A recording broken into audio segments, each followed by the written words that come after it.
Hello, everybody. It is your Professor Rocco, you boy, coming at you again in my Mandalorian shirt that I love with another Age of Sigmar video in this AoS general class. Yeah, let's go general. That's what I'm feeling right now. I want to take a quick 10-minute talk to you about Path to Glory campaigns. For real, seriously. This is the Path to Glory. Da da da. You saw the title. You know why you're here. Okay. Rocco, what do you mean you play Path to Glory? Well, person that I'm gonna cut off, who I'm making a caricature of the overly competitive person that came here just to hear tactics and shit. Yeah, I cursed even. That's how serious I am right now. I love narrative games. I love games where I have 1,000 points and I'm defending a fortress, and my opponent has 1,500 to 2,000 points, or waves and waves of troops are coming in, and I've got to hold out for as long as I can until reinforcements can come in for me. I love goofy scenarios where there's multiple hard points I have to hold, and if I don't have to worry about battle tactics because they're not in this particular pack, it's okay. I'll live without them. Path to Glory is generally viewed as the narrative game, one of the main narrative ways to play Age of Sigmar. And the whole thing is it is focused around smaller point games and is viewed as a way to try to work people up into getting bigger Age of Sigmar armies. Now, do I think that is like the best case scenario on how to work and how to introduce people to the game? Well, the rule system, as I said before, can be pared down to whatever you want in a Path to Glory game. So if you are teaching a bunch of new people, that's a good way to do it. And because you start at a smaller point total and you can build up to bigger games as your collections grow with your locals, you've got like a paint night. Hey, we're going to add another 200 points to our lists, let's say, as like an escalation league kind of a deal. Path to Glory can be an okay way to expand your army. My first Age of Sigmar event, like I went to a store that had a big like 10 on 10 game for like the store's anniversary day, and then I immediately signed up for the Path to Glory. The whole reason I have my beloved Thundercats of the Lions of Sigmar as my Storm host and my Evocators on Drac Alliance is because of that. I love the unit. That was where I planned to expand my army after I had my start collecting box forces to be about whatever it was that we had. I think it was 500 points of an army. And we went and played all these different games in second edition. And throughout third even, I've been a part of a couple escalation leagues, including a Path to Glory that I ran that had a cool an NPC component to it, where it was I was the game master, and we were going to the pits of Carthia, where it was the Lumineth Realm Lords, where they dump all the Realm Stone. I probably screwed up the name saying it, fantasy words. It's okay. We were playing where, because of the Necro Quake, one of the cities on the edge of that pit collapsed in, and the used up realm stone from Hish, the Aether Quartz, got corrupted and turned into a new thing. And there was a tear between Olgu and Hish that also kind of went to Olgish, where it was unstable, and the different factions were, one, trying to find out what's up with this tear, and two, there was a lore seeker character that myself and a friend come up with while we were kicking ideas back and forth on how to run this and why they were there, where she had found the locals, and they had, some of them survived, and changed the Aether Quartz to be this new magical substance that could affect their weapons, their spell casting, and use the horrific emotional outbursts of the Lumineth Realm Lords that they try to seal away in there.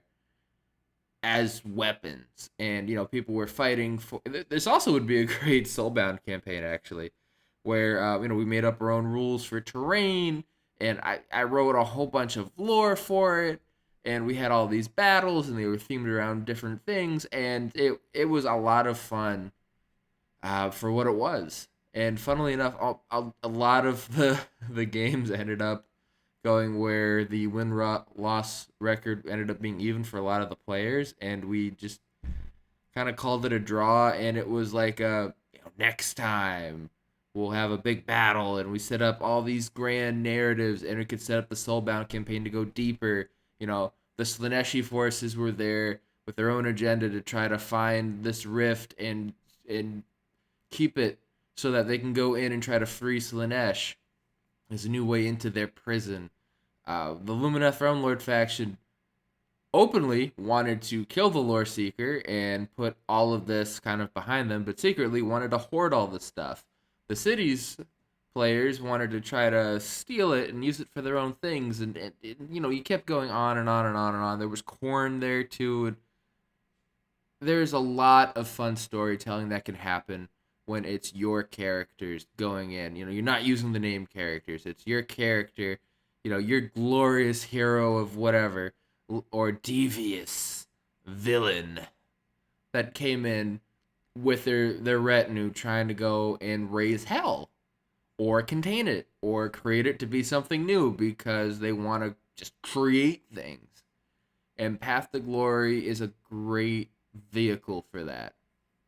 And as you get higher up in the points totals, some of the Path to Glory battle plans end up being lopsided, where it's like, well, I'm going to go first. We have to deploy really close, and I've got my 1,500 points of an army. You have no way to screen. I'm just going to shove everything, and that's that.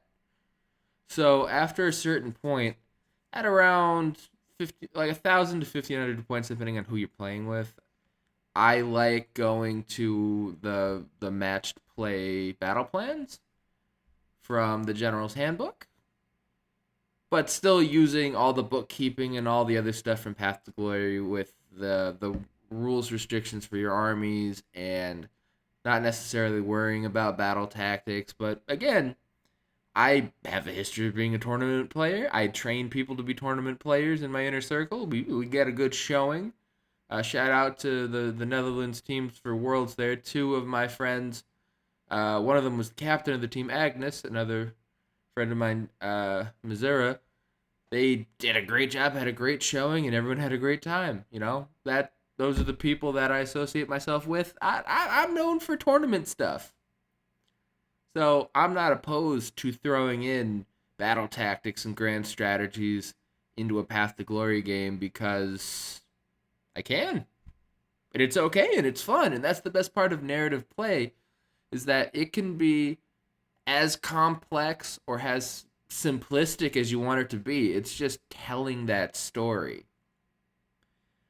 And I really do feel that Path to Glory hits its stride though once you actually have a bit more of a collection so you can mix and match units and do whatever and follow the story of like my evocators and Dracoline. Or if you remember, I was part of the Pants Mafia's YouTube series on their Path to Glory where I played as the Soulblight Gravelords, and we got to go and see Sir Galahad, who wasn't even my general. It was a Coven throne. I don't remember her name. But, I had themed the vampires from Ghyran, where they had retreated during the Age of Chaos to their one keep, and now that everything was cool and the power of necromancy had exploded from the Necroquake, that they could go out and expand more.